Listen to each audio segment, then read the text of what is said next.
Assalamualaikum warahmatullahi wabarakatuh. Halo guys, kami dari kelompok Michael Faraday akan menjelaskan materi tentang radiasi elektromagnetik.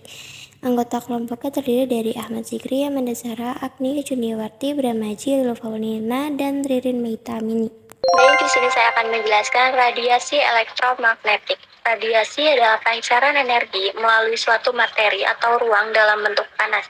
Partikel atau gelombang elektromagnetik atau cahaya foton, radiasi dalam bentuk gelombang elektromagnetik atau disebut juga dengan foton adalah jenis radiasi yang tidak mempunyai massa dan muatan listrik. Misalnya adalah sinar versit dan sinar X. Beberapa gamma AMD modalitas pencitraan yang menggunakan sinar X adalah pesawat sinar X, mamografi dental, CT scan, dan fluoroskopi AHD 2000. Fluoroskopi adalah suatu alat yang digunakan untuk studi visual atau langsung jatuhnya bayangan laten dari tabir fluoroskopi menjadi bayangan permanen pada film atau spot film. Dalam aplikasi media, fluoroskopi digunakan untuk memvisualisasikan gerakan dari struktur-struktur internal. Menurut Silverman, DKK, fluoroskopi internasional adalah alat yang semakin berharga untuk diagnosa dan pengobatan, namun dosis radiasi untuk pasien bisa sangat besar. CT fluoroskopi digunakan sebagai panduan pencitraan penghasilan dosis radiasi sekitar 10 kali dari dosis konvensional. Fluoroskopi internasional secara langsung digunakan dalam kardiologi, pediatrik, urologi, dan prosedur neurointervensional. Seorang radiografen maupun dokter radiologi dapat mengamati gambaran struktur organ secara dinamik atau real-time imaging. Radiasi terbagi menjadi dua, yaitu efek deterministik dan efek stokastik. Efek deterministik muncul seketika atau beberapa minggu setelah terkena radiasi yang ditandai dengan keluhan, baik umum maupun lokal, yang sulit dibedakan dengan penyakit lainnya. Di mana keluhan umum seperti nafsu makan berkurang, mual, lesu, lemah, demam, keringat, berlebih hingga menyebabkan universal andal atau kematian. Sedangkan keluhan lokal adalah erythema atau kulit memerah, pedih, gatal, bengkak, melepuh, memborok, dan kerontokan rambut. Efek stokastik munculnya berlangsung lama setelah penyinaran radiasi seperti kanker, kerusakan somatik, cacat pada keturunan atau kerusakan genetik, katarak hingga kemandulan. AKD 2000. Tujuan penelitian terbagi menjadi tujuan umum dan tujuan khas. Menganalisis paparan radiasi akibat pemeriksaan fluoroskopi pada kerja. 1. Menganalisis dosis radiasi pada organ tiroid. 2. Menganalisis dosis radiasi pada organ mata. 3. Membandingkan dosis radiasi yang diterima oleh organ tiroid dengan organ mata. Untuk manfaat dari penelitian ini terbagi menjadi manfaat akademis dan manfaat terapan. Menambah pengetahuan bagi peneliti untuk mengetahui seberapa besar dosis radiasi pada organ tiroid dan mata pekerja saat pemeriksaan fluoroskopi. Baik, selanjutnya kita masuk ke subbab spektrum. Spektrum elektromagnetik merupakan spektrum kontinu yang didefinisikan sebagai rentang panjang gelombang tertentu. Gelombang elektromagnetik tidak perlu media rambat dan memiliki muatan listrik serta magnet.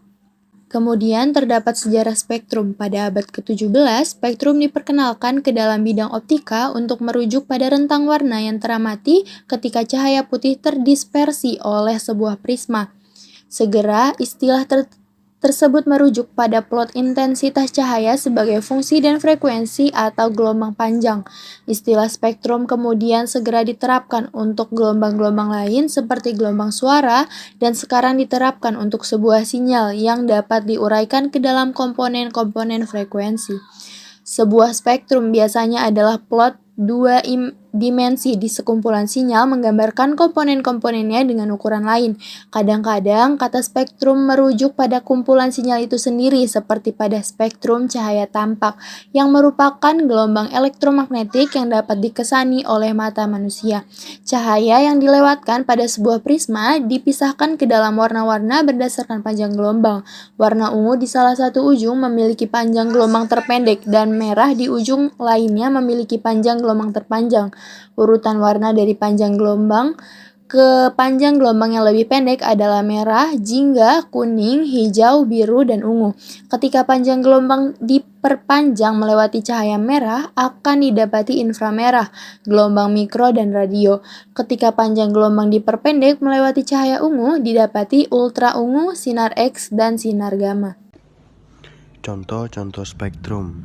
Yang pertama ada gelombang radio. Gelombang elektromagnetik dalam radio terbilang panjang dan rentang frekuensinya rendah.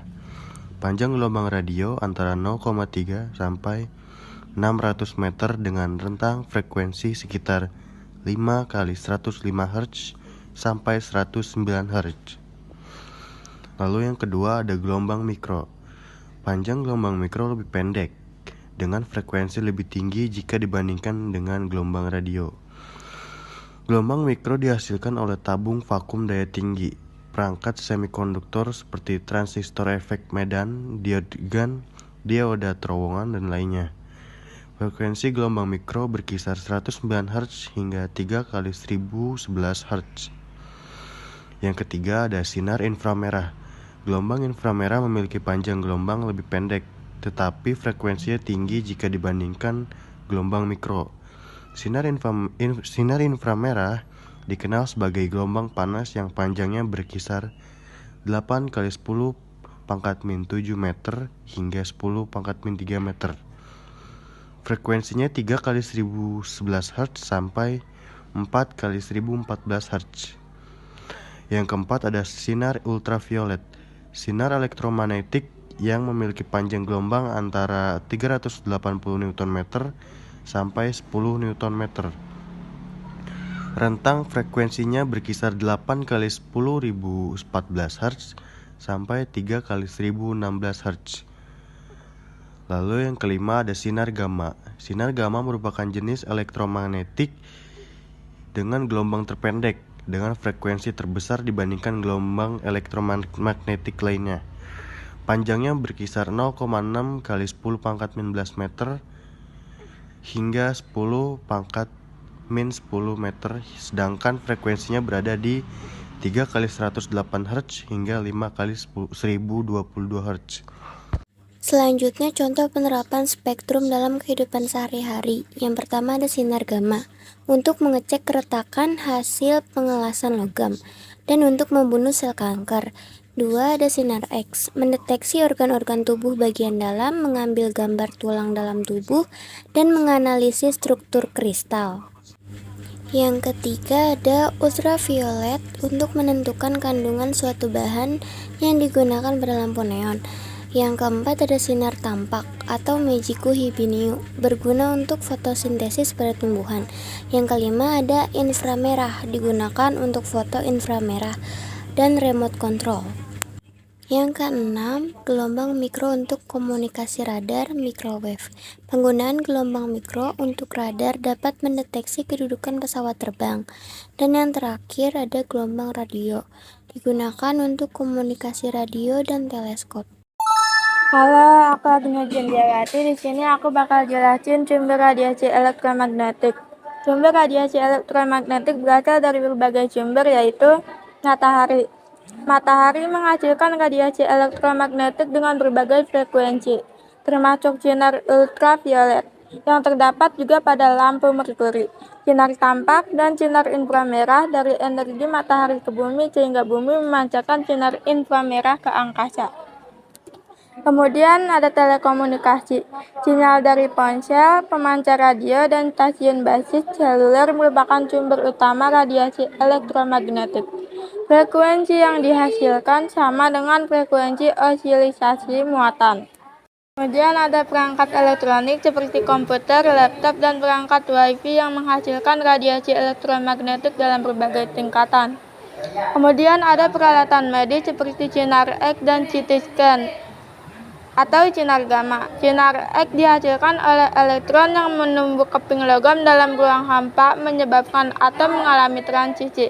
Sedangkan sinar gamma dihasilkan oleh ketidakstabilan inti atom unsur radioaktif. Kemudian ada listrik dan elektronik rumah tangga seperti oven, microwave, lampu neon, dan perangkat elektronik rumah tangga dapat menghasilkan radiasi elektromagnetik. Yang ketiga ada bahaya radiasi elektromagnetik. Paparan radiasi ultraviolet yang berlebih terhadap manusia, hewan, tanaman, dan bahan-bahan bangunan dapat menimbulkan dampak negatif. Pada manusia, radiasi ultraviolet B yang berlebih dapat menimbulkan penyakit kanker kulit, katarak mata, serta mengurangi daya tahan tubuh terhadap penyakit infeksi. Selain itu, peningkatan radiasi ultraviolet B juga dapat memicu reaksi kimiawi di atmosfer bagian bawah, yang mengakibatkan penambahan jumlah reaksi fotokimia yang menghasilkan asap beracun, terjadinya hujan asam, serta peningkatan gangguan saluran pernapasan. Adapun beberapa dampak radiasi elektromagnetik pada makhluk hidup dan lingkungan. Yang pertama ada dampak radiasi ultraviolet B pada tumbuhan, yaitu dapat menyebabkan pertumbuhan tanaman menjadi lambat dan beberapa bahkan menjadi kerdil. Sebagai akibatnya, hasil panen sejumlah tanaman budidaya akan menurun serta tanaman hutan menjadi rusak. Yang kedua ada microwaves. Microwaves dapat menimbulkan efek stres pada syaraf otak. Yang ketiga ada radiasi handphone. Radiasi handphone dapat mengacaukan gelombang otak, menyebabkan sakit kepala, kelelahan, dan hilang memori. Pemakaian handphone bisa menyebabkan kanker otak. Yang keempat ada dampak negatif Wi-Fi. Dampak negatif Wi-Fi sehubung dengan radiasi elektromagnetik, keluhan nyeri di bagian kepala, telinga, tenggorokan, dan beberapa bagian tubuh lain bila berada dekat dengan peralatan elektronik atau menara pemancar.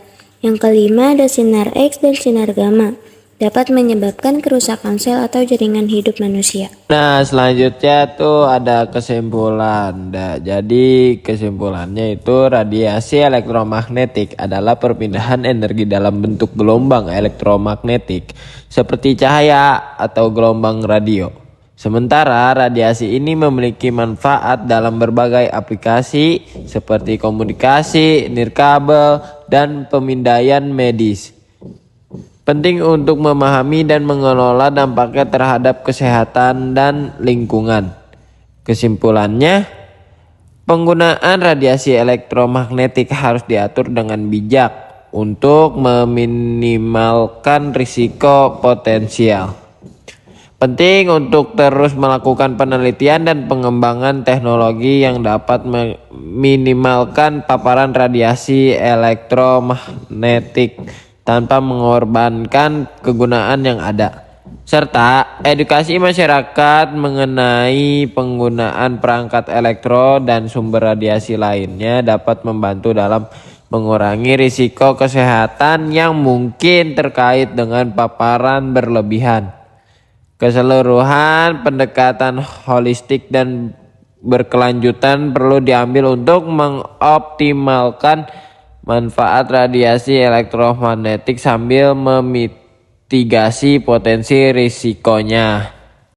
Oke guys, segitu saja dari kelompok kami. Kurang lebihnya mohon maaf. Wassalamualaikum warahmatullahi wabarakatuh. See you next time.